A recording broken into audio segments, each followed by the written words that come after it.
Assalamualaikum warahmatullahi wabarakatuh, saudaraku yang dicintai oleh Allah Subhanahu wa Ta'ala.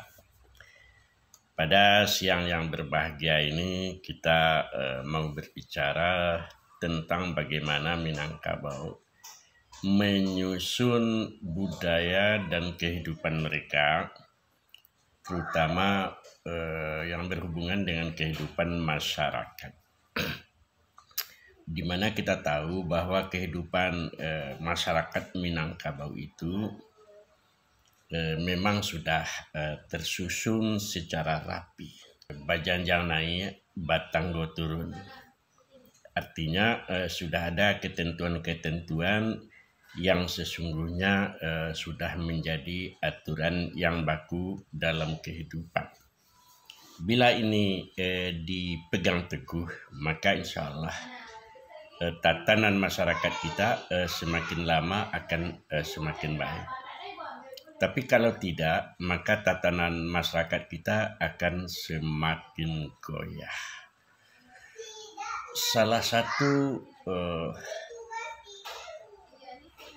tonggak masyarakat itu pertama adalah kebersamaan dan kegotong royongan. Kebersamaan itu penting. Secara agama itu udah pasti bahwa Nabi Shallallahu Alaihi Wasallam mengatur tatanan kebersamaan itu di masyarakat. Malah Rasulullah katakan, kamu itu kan bunyan. Orang Islam itu seperti bangunan, seperti rumah, saling mengokohkan satu sama lain,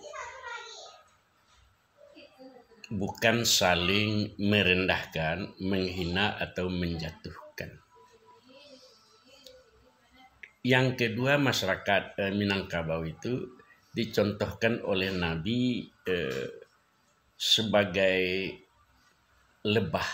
Nah, bagaimana lebah? Karena lebah itu mempunyai sifat-sifat yang luar biasa.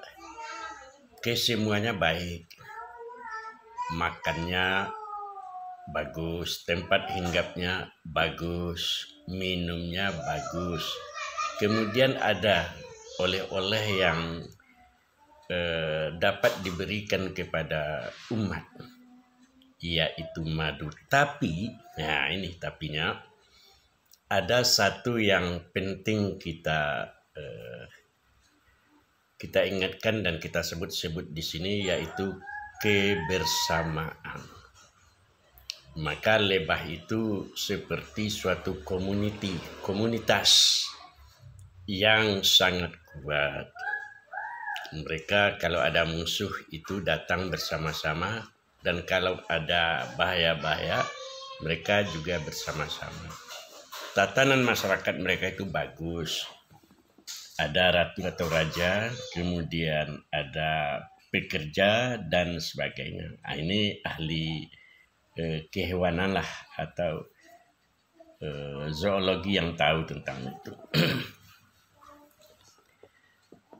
Kemudian yang ketiga, umat Islam itu kata Rasulullah seperti tubuh. Seperti tubuh, bagaimana tubuh itu? Ya, kalau ada yang sakit, maka yang lain tangan-tangannya akan membantu, akan mempersamakanlah. Sehingga di lain hadis Rasulullah seperti jari-jari, di mana yang satunya itu juga saling menguatkan. Nah, inilah yang dicontohkan oleh masyarakat Minangkabau sejak dahulu kala. Misalnya dalam hal-hal yang dikatakan berat, tapi yang ringan pun itu sama dijinjing. Kalau ringan sama dijinjing, yang berat sama dipikul. Jadi enggak dibolehkan cuek saja. cuek bebek namanya, walaupun pada dasarnya bebek itu juga perhatian dia sama dia ya. Tapi yang penting ialah ada kebersamaan, ada tolong menolong. Nah, Minangkabau dulunya mempunyai masyarakat yang hidupnya berkomunitas, dipimpin oleh nenek mama, alim ulama, yang berfungsi sebagai suluh bendang dalam nagari. Ada tokoh-tokoh masyarakat, ada pemangku-pemangku adat yang lainnya, kemudian ditopang oleh para pemuda dan sebagainya. Dengan demikian Minangkabau menjadi kuat. Nah, salah satu yang dianggap berat oleh masyarakat kan membangun rumah. Membangun rumah itu adalah perbuatan yang sangat mulia. Karena di rumahlah keluarga kita dibina, anak, istri kita, cucu-cucu kita tinggal memelihara kehidupannya, memelihara auratnya dan sebagainya. Orang akan sangat sedih kalau tidak berhasil membuat rumah. Tetapi secara umum di Sumatera Barat, bolehlah orang itu dikatakan mempunyai rumah. Kalau tidak rumah dia bangun sendiri, mungkin oleh adiknya, oleh ibunya, oleh kemanakannya, intinya ada kebersamaan di sana. Nah, saudaraku, maka filosofis membangun rumah itu di Minangkabau itu luar biasa indah itu. Kalau kita kaitkan dengan rumah gadang, inilah segala aspek-aspek yang berhubungan dengan rumah gadang itu dipenuhi dengan filsafat-filsafatnya yang mulia. Tujuannya adalah terciptanya kehidupan yang baik, baldatun thayyibatun wa rabbun ghafur. Nah, saudaraku, di video kali ini saya mencoba hadir. Saya hadir bersama keponakan, kepada ibu, kepada yang lainnya untuk membangun sebuah rumah di Bukit Tinggi. Masing-masing tentu mempunyai peran, minimal peran untuk mendoakan, memberi masukan. Ini bagi yang tua-tua. Tapi bagi yang muda-muda silakan bekerja sama, bergotong royong dan seterusnya.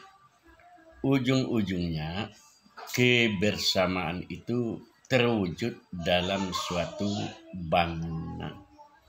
Nah, mungkin dapat diperhatikan video ini.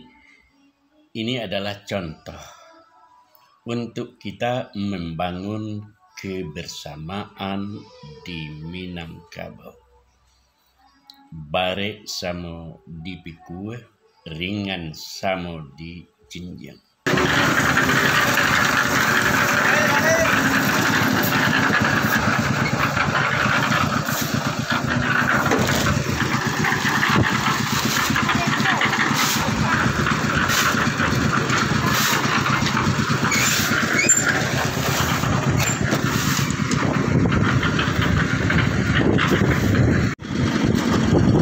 Assalamualaikum warahmatullahi wabarakatuh. Saudaraku, pada pagi menjelang kita masih berada di Bukit Tinggi, tepatnya di Bungo Tanjuang.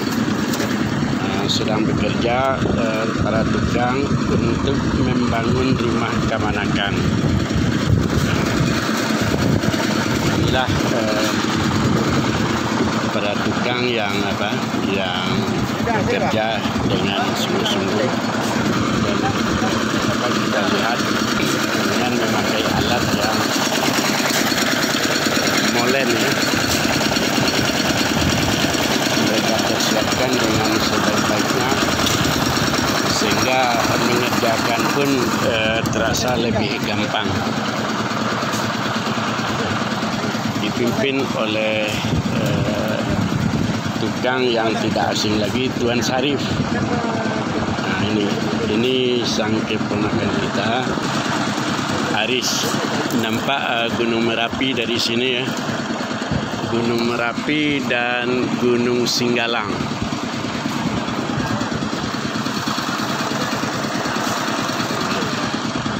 Cuaca cukup baik walaupun ada awan yang tipis, namun alhamdulillah kedua bukit ini atau gunung ini, Gunung Merapi dan Gunung Singgalang, itu dapat kita lihat dengan baik.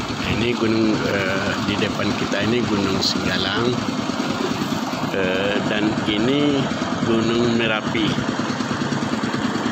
Bukit Tinggi adalah suatu kota yang indah, diapit oleh dua bukit yang tidak asing bagi kita, dan udaranya cukup sejuk dengan ketinggian sekitar 700 meter.